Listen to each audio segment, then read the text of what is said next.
Nicolas Langlois, maire de Dieppe, commune de 30 000 habitants, au nord de la Seine-Maritime. Je dis au nord de la Seine-Maritime parce que l'enjeu d'aménagement du territoire pour Dieppe est important aux côtés de Rouen et du Havre. Commune cité balnéaire qui est surclassée, 40 000, 80 000. Et puis commune balnéaire, mais qui a aussi de très fortes activités industrielles et portuaires.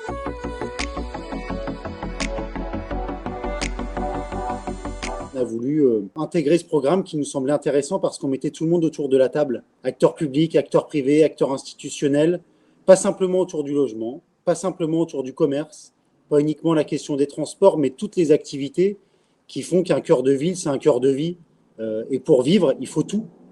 Il faut manger, il faut avoir accès à la culture, il faut se transporter, il faut pouvoir prendre l'air, il faut pouvoir habiter, il faut pouvoir travailler.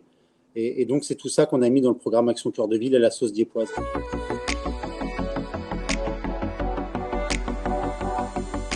8 salles, un parc de réalité virtuelle, un French Coffee Shop, qui est une enseigne française, et puis dans le prolongement de la halle, le Novik Stadium, qui fait à peu près 1000 mètres carrés, qui est un concept de brasserie tourné autour du sport avec un écran géant énorme, un ring en plein milieu, des estrades à côté des tables et du bar. C'est un concept unique en France, hein, un cinéma plus ce Novik Stadium. Tout a été refait à l'intérieur de cette halle à tabac. Ils l'ont complètement déshabillé. Ils ont gardé la toiture.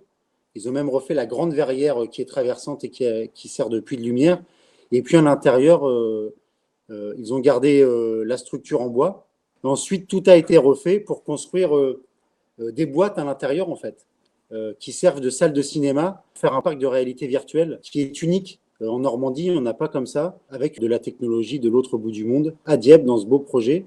Et puis, ce qui est important, c'est qu'on n'a pas créé de parking. On a refait toute la boîte et on n'a pas créé de parking pour mutualiser les places de parking existantes et surtout pour faire un parvis où les gens peuvent se poser, où les enfants peuvent faire de la trottinette. Et donc, ça permet de renforcer l'interaction entre la gare routière, la gare, SNCF, et puis ce lieu de culture qu'est le cinéma.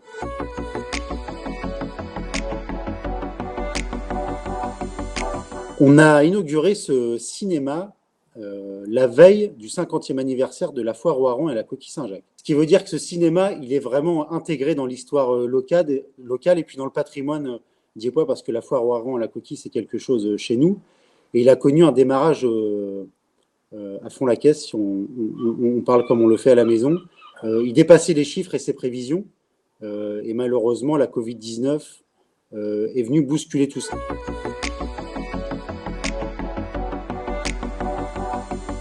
Le montant des travaux, il se situe à peu près à 8 millions d'euros. Il n'y a pas eu de subvention directe. Par contre, il y a eu un prêt de la part de la Banque des Territoires.